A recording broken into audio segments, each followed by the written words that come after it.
Scene 2, the same, the Duke's Palace. Sir Thurio, fear not, but that she will love you. Now Valentine is banished from her sight. Since his exile, she hath despised me most, forewarned my company, and railed at me that I am desperate of obtaining her. This weak impress of love is as a figure drenched in ice, which with an hour's heat dissolves to water and doth lose his form. A little time will melt her frozen thoughts, and worthless Valentine shall be forgot. How now, Sir Proteus, is your countryman, according to our proclamation, gone? Gone, my good lord. My daughter takes his going grievously. A little time, my lord, will kill that grief. So I believe, but Thurio thinks not so. Proteus, the good conceit I hold of thee, for thou hast shown some sign of good desert, makes me the better to confer with thee. Longer that I prove loyal to your grace, let me not live to look upon your grace. Thou knowest how willingly I would effect the match between Sir Thurio and my daughter. I do, my lord. And also, I think thou art not ignorant how she opposes her against my will. She did, my lord, when Valentine was here. Aye, and perversely she perseveres so. What might we do to make the girl forget the love of Valentine and love Sir Thurio? The best way is to slander Valentine with falsehood, cowardice, and poor descent. 3 things that women highly hold in hate. Aye, but she'll think that it is spoken hate. Aye, if his enemies deliver it. Therefore it must with circumstance be spoken by one whom she esteemeth as his friend. Then you must undertake to slander him. And that, my lord, I shall be loath to do. 'Tis an ill office for a gentleman, especially against his very friend. Where your good word cannot advantage him, your slander never can damage him. Yes. Therefore, the office is indifferent, being entreated to it by your friend. You have prevailed, my lord, if I can do it by aught that I can speak in his dispraise. She shall long not continue love to him, but say to this weed her love from Valentine. It follows not that she will love Sir Thurio. Therefore, as you unwind her love from him, lest it should revel and be good to none, you must provide to bottom it on me, which must be done by praising me as much as you in worth dispraise Sir Valentine. And Proteus, we dare trust you in this kind, because we know on Valentine's report you are already love's firm votary, and cannot soon revolt and change your mind upon this warrant.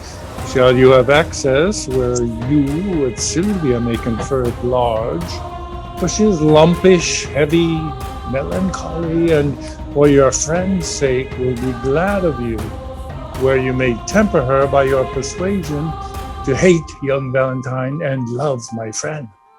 As much as I can do, I will effect. But you, Sir Thurio, are not sharp enough. You must lay lime to tangle her desires by wailful sonnets, whose composed rhymes should be full fraught with serviceable vows. Aye, much is the force of heaven-bred poesy. Say that upon the altar of her beauty you sacrifice your tears, your sighs, your heart. Write till your ink be dry, and with your tears moist it again, and frame some feeling line that may discover such iniquity. For Orpheus's lute was strung with poets' sinews, whose golden touch could soften steel and stones, make tigers tame, and huge leviathans forsake unsounded depths to dance on sands. After your dire lamenting elegies, visit by night your lady's chamber window with some sweet concert. To their instruments tune a deploring dump. The night's dead silence will well become such sweet, complaining grievance. This, or nothing else, or else nothing, will inherit her. This discipline shows thou hast been in love. And I advise this night I'll put in practice. Therefore, sweet Proteus, my direction giver, let us into the city presently to sort some gentlemen well skilled in music. I have a sonnet that will serve the turn to give the onset to thy good advice. About it, gentlemen. We'll wait upon your grace till after supper, and afterwards determine our proceedings. Even now about it I will pardon you. Act 4. Scene 1. The frontiers of Mantua, a forest. Fellows, stand fast! I see a passenger! If there be 10, shrink not, but down with them. Stand, sir, and throw us that you who have been about ye. If not, we'll make you sit and rifle ye. Oh, sir, we are undone. These are the villains that all the travelers do fear so much. My friends, That's not so, sir. We are your enemies. Peace, we'll hear him. Aye, by my beard, which I don't have, will we, for he is a proper man. then know that I have little wealth to lose. A man, I am crossed with adversity. My riches are these 4 habiliments, of which, if you should here disfurnish me, you take the sum and substance that I have. Whither traveled you? To Verona, Whence came you? from Milan. How long have you sojourned there? Some 16 months, and longer might I have stayed if crooked fortune had not thwarted me. What? Were you banished thence? I was, For what offense? for that which now torments me to rehearse. I killed a man, whose death I much repent. But yet I slew him manfully in fight, without false vantage or base treachery.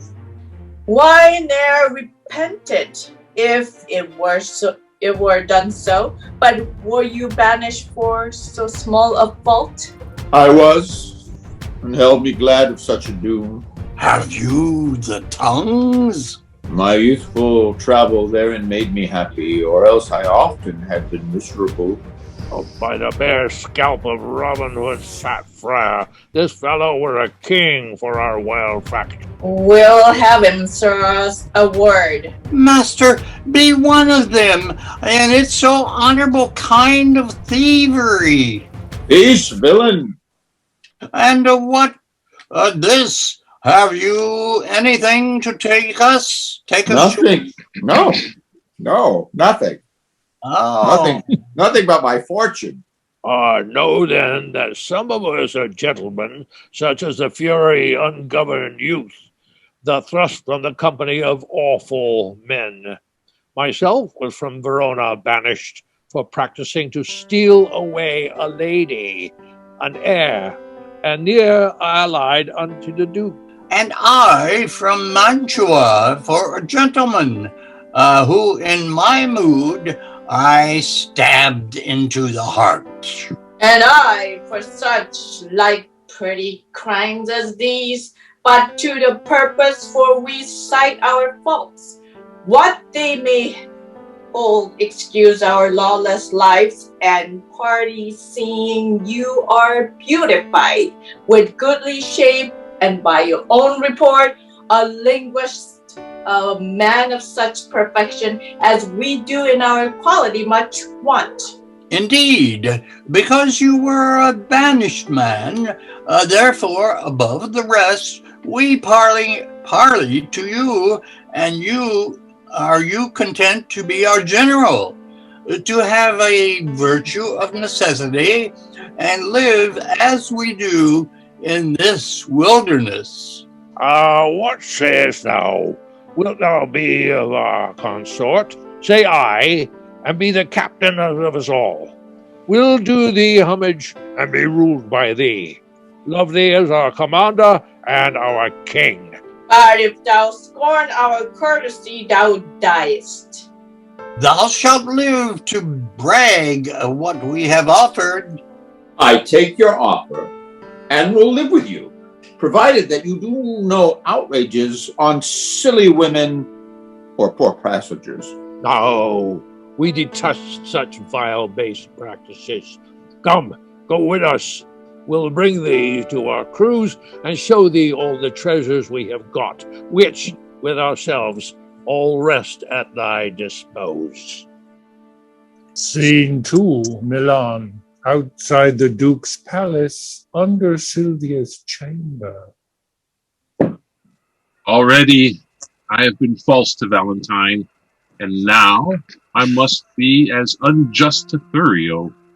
Under the color of condemning him, I have accessed my own love to prefer commending him. Under the color of commending him, I have accessed my own love to prefer, but Silvia is too fair, too true, too holy to be corrupted with my worthless gifts. When I protest true loyalty to her, she twits me with my falsehood to my friend. When to her beauty I commend my vows, she bids me think how I have been forsworn in breaking faith with Julia, whom I loved. And notwithstanding all her sudden quips, the least that whereof would quell a lover's hope. Yet, spaniel-like, the more she spurns my love, the more it grows and fawneth on her still. But here comes Thurio. Now we must to the window and give some evening music to her ear. How now, Sir Proteus, are you crept before us? Aye, gentle Thurio, for you know that love will creep in service where it cannot go. Aye, but I hope, sir, that you love not here. Sir, but I do, or else I would hence. Be Who? hence. Sylvia? Aye, Silvia, for your sake. I thank you for your own. Now, gentlemen, let's tune and to it lustily a while. Now, my young guest, methinks you're alley-choly. I pray you, why is it? Marry, mine host, because I cannot be merry. Come, we'll have you merry. I'll bring you where you shall hear music and see the gentleman that you asked for. But shall I hear him speak? Aye, that you shall. That will be music. Hark, hark! Is he among these? Aye, but peace, let's hear him. Who is Silvia, what is she, that all our swains commend her? Holy, fair, and wise is she, the heaven such grace did lend her, that she might admired be. Is she kind, is she as fair? For beauty lives with kindness, love doth in her eyes repair. To help him of his blindness, and being helped, inhabits there. Then to Silvia let us sing, that Silvia is excelling. She excels each mortal thing upon the dull earth dwelling. To her let us garlands bring. How now, are you sadder than you were before? How do you, man? The music likes you not? You mistake. The musicians likes me not. Why, my pretty youth! He plays false, father. How, out of tune on the strings? Not so, but yet so false that he grieves my very heartstrings. You have a quick ear. I would I were deaf. It makes me have a slow heart. I perceive you delight not in music. Not a whit, when it jars so. Hark, what fine change is in the music. Aye, that changes in the spite. You would have them always play but one thing. I would always have one play but one thing. But, host, doth this Sir Proteus that we talk on often resort unto this gentlewoman? I tell you what Launce, his man, told me. He loved her out of all nick. Where is Launce? Gone to seek his dog, which tomorrow by his master's command he must carry for a present to his lady. Peace. Stand aside. The company parts. Sir Thurio, fear not you. I will so plead that you shall say my cunning drift excels. Where meet we? At St. Gregory's Well. Farewell. Madam, good even to your ladyship. I thank you for your music, gentlemen. Who is that spec? One, lady, if you knew his pure heart's truth, you would quickly learn to know him by his voice. Sir Proteus, as I take it. Sir Proteus, gentle lady, dear servant, What's your will? that I may compass yours. You have your wish. My will is even this, that presently you hie you home to bed. Thou subtle, perjured, false, disloyal man, thinkest thou I am so shallow, so conceitless, to be seduced by thy flattery, that has deceived so many with thy vows? Return, and make thy love amends for me by this pale queen of night. I swear I'm so far from granting thy request that I despise thee for thy wrongful suit, and by intend to cheat myself even for this time I spend in talking to thee. I grant, sweet love, that I did love a lady, but she is dead. Or false. If I should speak it, but I'm sure she is not buried. Say that she be, yet Valentine thy friend survives, to whom thyself art witness. I am betrothed, and art thou not ashamed to wrong him with thy importunacy? I likewise hear that Valentine is dead.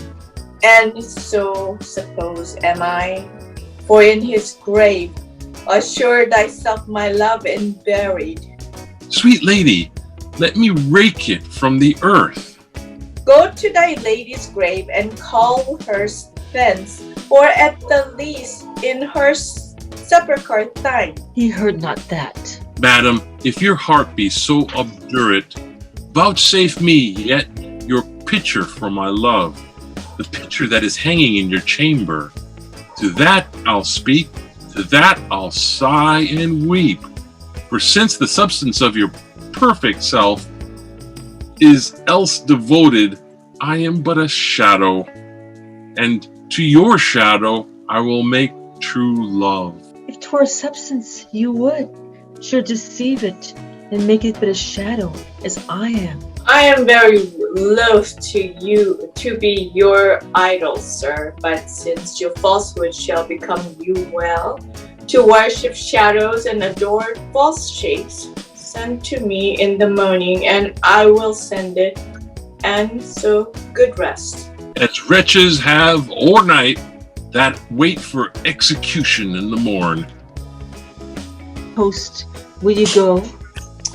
By my halidom, I was fast asleep. Pray you, where lies Sir Proteus? Mary, at my house. Trust me, I think it is almost day. Not so, but it hath been the longest night that e'er I watched, and the most heaviest. Scene 3, the same. The same. Sorry. Eglamour. This is the hour that Madame Sylvia entreated me to call and know her mind. There's some great matter that she'd employ me in. Madam, Who calls? your servant and your friend, one that attends your ladyship's command. Some Sir Eglamour, 1,000 times good morrow. As many, worthy lady, to yourself. According to your ladyship's impose, I am thus early come to know what service it is your pleasure to commend me in. O Iglamore, thou art a gentleman. Think not I flatter, for I swear I do not. Valiant, wise, remorseful, well accomplished, thou art not ignorant what dear goodwill I bear unto the banished Valentine, nor how my father would enforce me marry vain Thurio, whom my very soul abhors. Myself hast loved, and I have heard thee say no grief did ever come so near thy heart as when thy lady and thy true love died, upon whose grave thou vowest pure chastity. Sir Iglamore, I would do Valentine to Mantua, where I here he makes abode, and for the ways are dangerous to pass. I do desire thy worthy company, upon whose faith and honor I repose. Urge not my father's anger, Iglamore, but think upon my grief, a lady's grief, and on the justice of my flying hands to keep me from a most unholy match, which heaven and fortune still rewards with plagues. I do desire thee even from a heart as full of sorrows as the sea of sands, to bear me company and go with me, if not to hide what I have said to thee, that I may venture to depart alone. Madam, I pity much your grievance, which, since I know they virtuously are placed, I give consent to go along with you, recking as little what betideth me, and much I wish all good befortune you. When will you go? This evening coming. Where shall I meet you? At Friar Patrick's cell, where I intend to hold a confession. I will not fail your ladyship. Good morrow, good gentle lady. Good morrow, kind Sir Iglamore. Scene 4, the same. Ah, when a man's servant shall play the cur with him, look you, it goes hard. One that I brought up of a puppy, one that I saved from drowning when 3 or 4 of his blind brothers and sisters went to it. I would have, as one should say precisely, thus I would teach a dog. I was sent to deliver him as a present to Mistress Silva from my master, and they came no sooner into the dining chamber than he steps to her trencher and steals her capon's leg, her chicken's leg. Oh, this is a foul thing when a cur cannot keep himself in all companies. If I had not had more wit than he, I would have, as one should say, one that takes upon it to be a dog indeed, to be, as it were, a dog in all things. If I had not had more wit than he, to take a fault upon me that he did, I think verily he had been hanged for it. But sure as I live, he had suffered for it. You shall judge. He thrust me himself into the company of 3 or 4 gentlemen like dogs under the Duke's table. Now he had not been there, bless the mark, a pissing while, but all the chamber smelt him. Out with the dog, says one. What cur is that, says another. Whip him out, says a third. Hang him up, said the Duke. Well, I, having been acquainted with the smell before, I knew it was crab, and goes me to the fellow that whips the dogs. Friend, quoth I, do you mean to whip the dog? Aye, marry, do I, quoth he. You doing them all wrong, quoth I. 'Twas I did the thing you wot of. Well, he makes no more about it than whips me out of the chamber. Now, how many masters would do this for his servant? Nay, I'll be sworn I have sat in the stocks for puddings he hath stolen. Otherwise he had suffered, if been executed. I have sat in the pillories for geese he has stolen, otherwise he had suffered for it. Thou thinkest not of this now. Nay, I remember the trick you served me when I took my leave of Mr. Sylvia. Did not I bid thee mark me, and do as I do? When didst thou ever see me heave up my leg and make water pissing against a gentlewoman's petticoat? Have you ever seen me do such a trick? Bah! Sebastian is thy name. I like thee well, and I will employ thee in some service presently. Do what you please, I'll do what I can. I hope thou wilt. How now, you whoresome peasant? Where have you been these 2 days, loitering? Oh, marry, sir, I married Mr. Sylvia and the dog you bade me. And what says she to I carried her, sorry.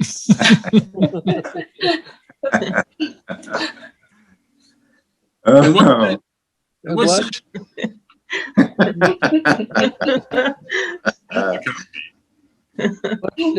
what says what?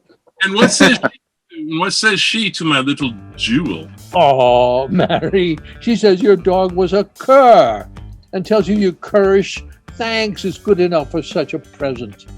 But she received my dog. No, indeed, she did not. Here I have brought him back again.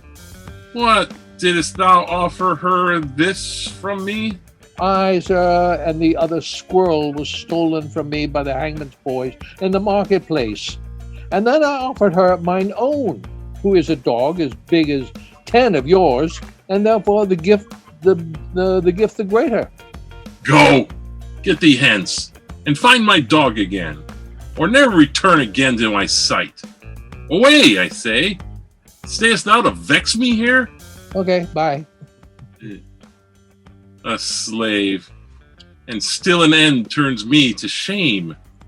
Sebastian, I have entertained thee, partly that I have need of such a youth, that can with some discretion to do my business, for 'tis no trusting to yon foolish lout, but chiefly for thy face and thy behavior, which, if my augury deceive me not, witness good bringing up, fortune and truth. Therefore, know thou, for this I entertain thee. Go presently and take this ring with thee, deliver it to Madam Sylvia. She loved me, well delivered it to me. It seems you loved her not to leave her token. She's dead, belike? Not so. I think she lives. Alas. Why dost thou cry alas? I cannot choose but pity her. Wherefore shouldst thou pity her? Because methinks that she loved you as well as you do love your lady Sylvia. She dreams on him that has forgot her love. You dote on her that cares not for your love. 'Tis pity love should be so contrary. On thinking on, it makes me cry, alas. Well, give her that ring, and therewithal this letter. That's her chamber. Tell my lady I claim the promise for her heavenly pitcher. Your message done, hie home unto my chamber, where thou shalt find me, sad and solitary. How many women do such a message? Alas, poor Proteus, thou hast entertained a fox to be the shepherd of thy lambs. Alas, poor fool, why do I pity him, that with his very heart despiseth me? Because he loves her, he despiseth me. Because I love him, I must pity him. This ring I gave him when he parted from me, to bind him to remember my goodwill. And now am I unhappy messenger, to plead for that which I would not obtain, to carry that which I would have refused, to praise his faith which I would have dispraised. I am my master's true confirmed love. I cannot be true master to my master, unless I prove false traitor to myself. Yet will I woo for him, but yet so coldly, as heaven it knows, I would not have him speed. Gentlewoman, good day. I pray you be my means to bring me to speak with Madam Sylvia. What would you with her, if that I be she? If you be she, I do entreat your patience to hear me speak the message I am sent on. From who? From my master, Sir Proteus, madam. Oh, he sent you for a picture? Aye, madam. Ursula, bring my picture here. Go give your master this. Tell him from me, one Julia, that his changing thoughts forget would better fit his chamber than this shadow. Madam, please you, peruse this letter. Oh, pardon me, madam, I have unadvised. Deliver you a paper that I should not. This is a letter to your ladyship. I pray thee, let me look on that again. It may not be. Good madam, pardon me. And there hold, I will not look upon your master's lines. I know they are stuck with protestations and full of new-found oaths which he will break as easily as I do tear this paper. Madam, he sends your ladyship this ring. The more shame for him that he sends it me. For I have heard him say 1,000 times, his Julia gave it him at his departure. Thought his false finger have profaned the ring. Mine shall not do his Julia so much wrong. She thanks you. What sayst thou? I thank you, madam, that you tender her. Poor gentlewoman, my master wrongs her much. Dost thou know her? Almost as well as I do know myself. To think upon her woes, I do protest that I have wept 100 several times. Belike she thinks that Proteus hath forsook her. I think she doth, and that's her cause of sorrow. Is she not passing fair? She hath been fairer, madam, than she is, when she did think my master loved her well. She, in my judgment, was as fair as you.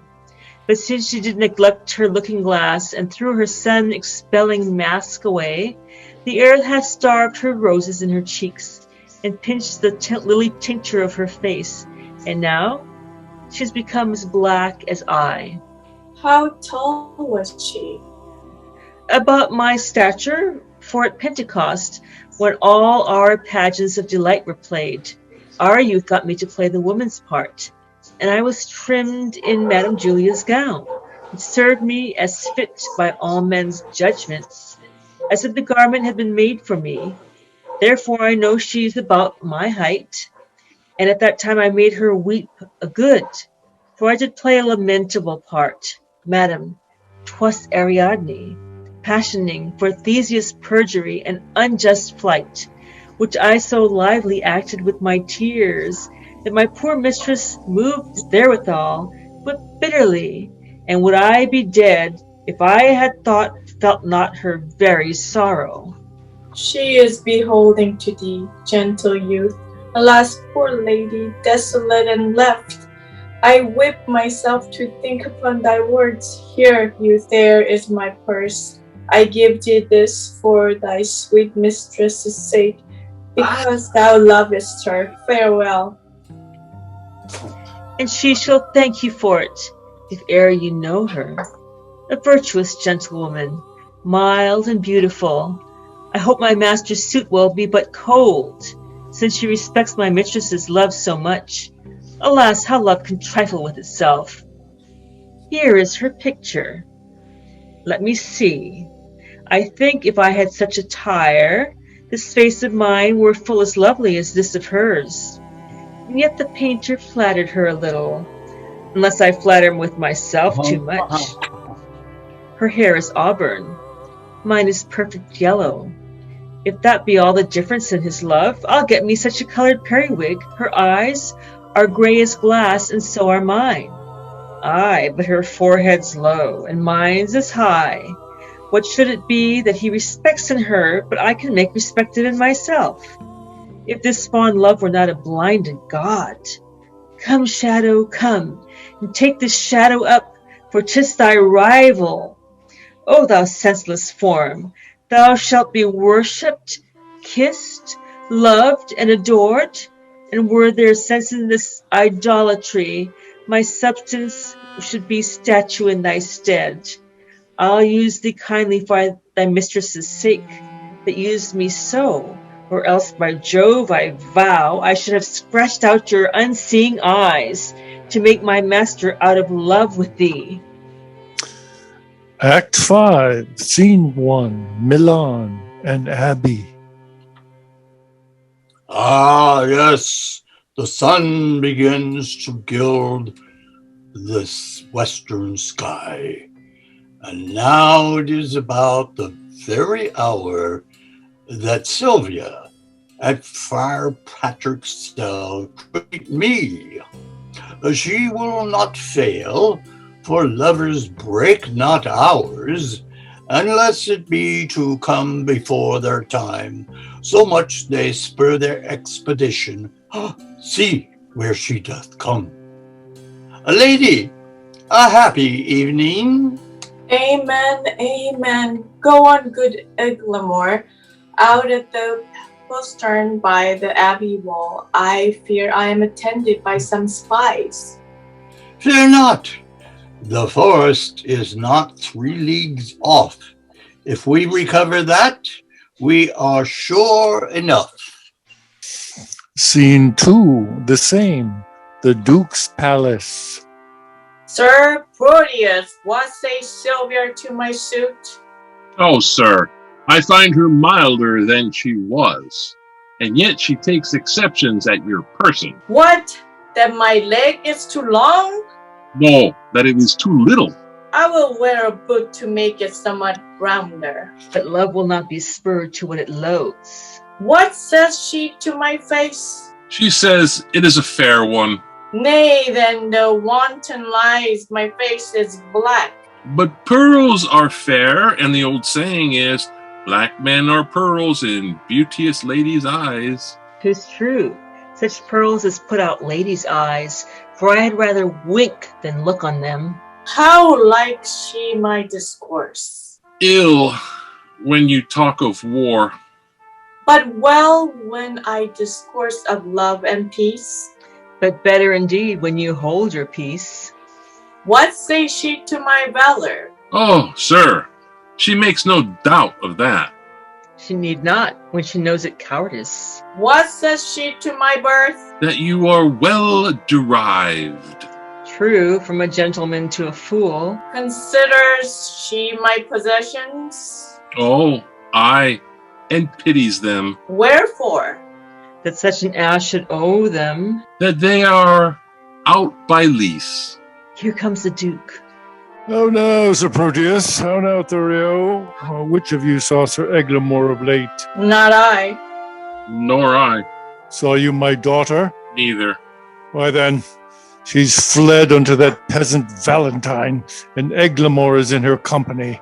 'Tis true, for Friar Launce met them both, as he in penance wandered through the forest. Him he knew well, and guessed that it was she, but being masked, he was not sure of it. Besides, she did intend confession at Patrick's cell this even, and there she was not. These likelihoods confirm her flight from hence.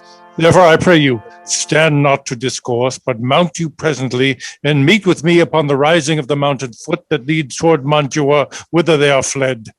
Dispatch, sweet gentlemen, and follow me. Why, this is not to be peevish girl that flies her fortune when he follows her. I will after more to be revenged on Eglamour than for the love of reckless Sylvia. And I will follow, more for Sylvia's love than hate for Eglamour that goes with her. And I will follow, sure to cross that love, than hate for Sylvia that is gone for love.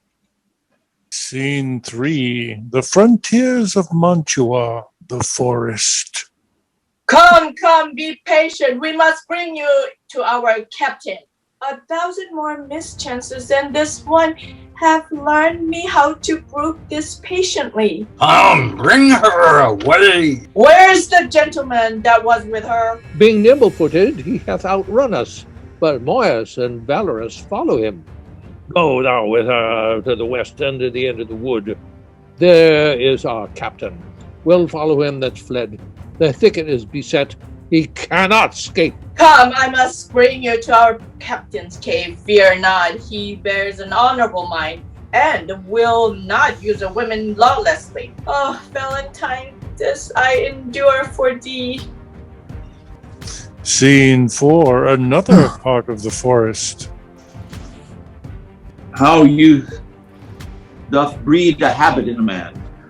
This shadowy desert, unfrequented woods, I better brook than flourishing peopled towns. Here can I sit alone, unseen of any, and to the nightingales complaining notes, tune my distresses and record my woes. O thou that dost inhabit in my breast, leave not the mansion so long tenantless, lest growing ruinous the building fall and leave no memory of what it was. Prepare me with thy presence, Silvia, thou gentle nymph, cherish thy forlorn swain. What hallowing and what stir is this today? These are my mates that make their wills their law. Have some unhappy passengers in chase. They love me well, yet I have much to do to keep them from uncivil outrages. Withdraw thee, Valentine. Who's this comes here? Madam, this service I have done for you, though you respect not, ought your servant do it, doth, to hazard life and rescue you from him that would have forced your honor and your love. Vouchsafe me for my need. But one fair look, a smaller boon than this I cannot beg, and less than this I am sure you cannot give. How like a dream is this I see and hear. Love, lend me patience to forbear a while. Oh, miserable, unhappy that I am. Unhappy were you, madam, ere I came? But by my coming, I have made you happy? By thy approach thou makest me most unhappy. And me, when he approacheth to your presence. Had I been seized by a hungry lion, I would have been a breakfast to the beast, rather than have false Proteus rescue me. Oh, heaven be judge how I love Valentine, whose life as tender to me as my soul, and full as much for more than cannot be. I do detest false perjured Proteus, therefore be gone, solicit me no more. What dangerous action! Stood it next to death, would I not undergo for one calm look? Oh, 'tis the curse in love, and still approved, when women cannot love where they are beloved. When Proteus cannot love where he loved. Read over Julia's heart, thy first best love, for whose dear sake thou didst then rend thy faith into 1,000 oaths, and all those oaths descended into perjury to love me. Thou hast no faith left now, unless thou is too, and that far worse than none, better have none than plural faith, which is too much by one thou counterfeit to thy true friend. In love, who respects friend? All men but Proteus. Nay, if the gentle spirit of moving words can no way change you from a milder form, I'll woo you like a soldier at arm's end, and love you against the nature of love. Force ye. Oh, heaven! I'll force yield to my desire. Ruffian, let go that rude, uncivil touch, thou friend of an ill fashion. Valentine! Thou common friend, thou, that's without faith or love, for such is a friend now, treacherous man. Thou hast beguiled my hopes. Naught but mine eyes could have persuaded me. Now I dare not say I have one friend alive. Thou wouldest disprove me. Who should be trusted when one's own right hand is perched to the bosom? Proteus, I'm sorry, I must never trust thee more, but count the world a stranger for thy sake. The private wound is deepest. O time most accursed, amongst all foes that a friend should be the worst. My shame and guilt confounds me. Forgive me, Valentine. If hearty sorrow be a sufficient ransom for offense, I tender tear I do as truly suffer as ever I did commit. Then I am paid. And once again I do receive the honest, who by repentance is not satisfied, is nor of heaven nor earth, for these are pleased, and penance the eternal wraths appeased, and that my love may appear plain and free, all that was mine in Sylvia, I give thee. Oh, me unhappy. Look to the boy. Why, boy, why, wag, how now, what's the matter? Look up, speak. Oh, good sir, my master charged me to deliver a ring to Madame Sylvia, which out of my neglect was never done. Where is that ring, boy? Here 'tis. How? Let me see. Why, this is the ring I gave to Julia. Oh, cry ye mercy, sir, I have mistook. This is the ring you sent to Sylvia. But how camest thou by this ring? At my depart I gave this unto Julia. And Julia herself did give it to me. And Julia herself had brought it hither. Julia? Behold her that gave aim to all their oaths, and entertained them deeply in her heart. How oft hast thou with perjury cleft the root? O Proteus, let this habit make thee blush. Be thou ashamed that I have took upon me such an immodest raiment. If shame live in the disguise of love, it is a lesser blot. Modesty finds women to change their shapes, then mend their minds. Then mend their minds is true. Oh, heaven, were man but constant, he were perfect. That one error fills him with faults, makes him run through all the sins. Inconsistency falls off ere it begins. What is in Sylvia's face but I may spy, more fresh in Julia with a constant eye? Come, a hand from either. Let me be blessed to make this happy close. 'Twere pity two such friends should be long foes. Bear witness, heaven, I have my wish forever. And I mine. A prize! A prize! Forbear, I say. It is my lord the Duke. Your grace is welcome to a man disgraced, banished Valentine. Sir Valentine! Yonder is Sylvia, and Sylvia's mine.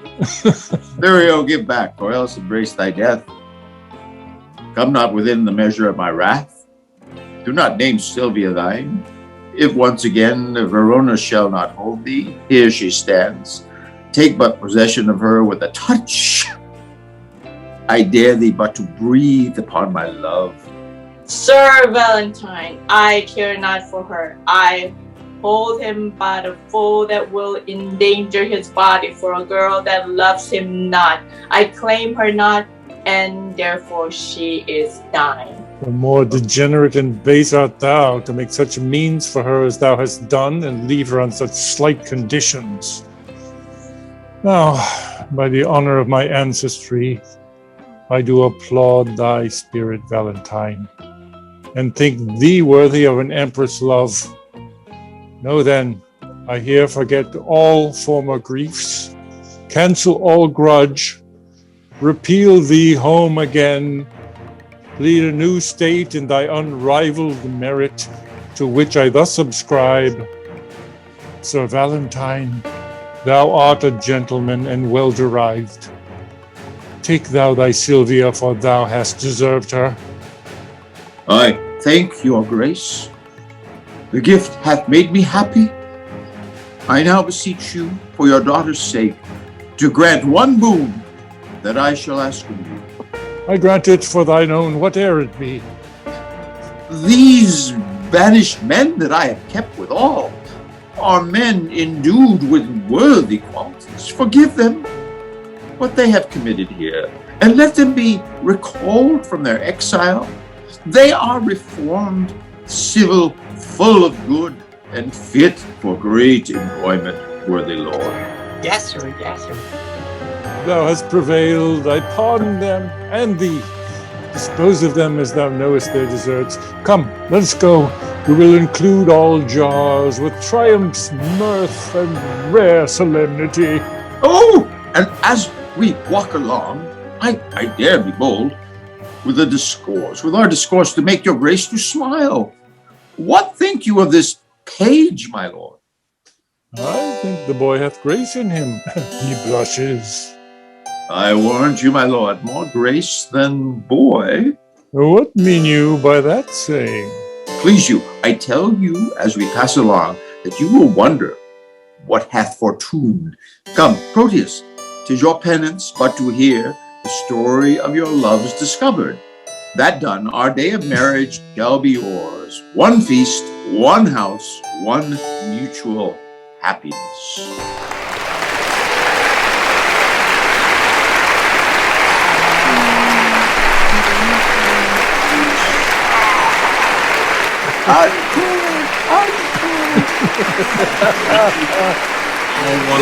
Here we come.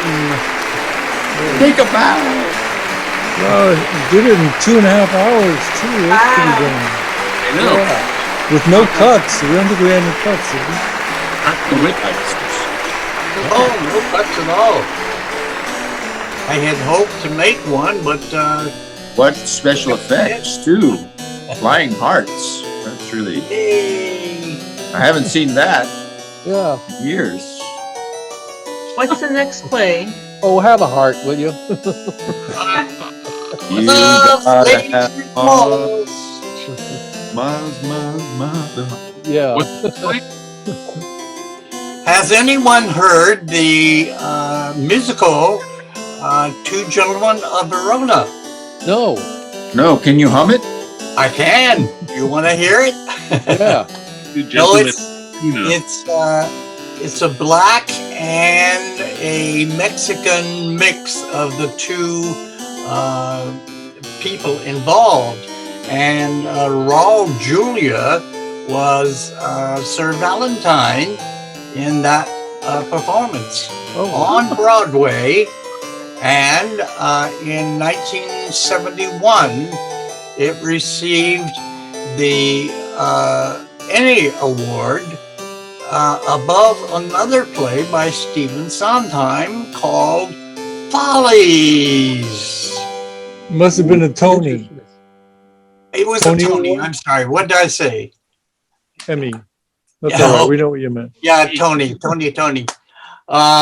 Yeah, and Peter and I are in mourning for the loss of Follies to be replaced by Two Gentlemen of Verona. Actually, I had never heard. I'm surprised it won something. I'd never heard of it being musical. What's funny is that I had the CD. Well, actually, I had the LP of it, and I loaned it to Jerry Tracy. And the next thing you know, Jerry Tracy produced it on the Big Island. Oh, wow. Well, That's awesome. That was in the early 80s, I think it was, after I had left. Right. And, or no, that would have been the early 90s after I left. But I would love to have seen his production of Two Gentlemen, although I'd prefer to have seen his production of Follies. Right, Peter?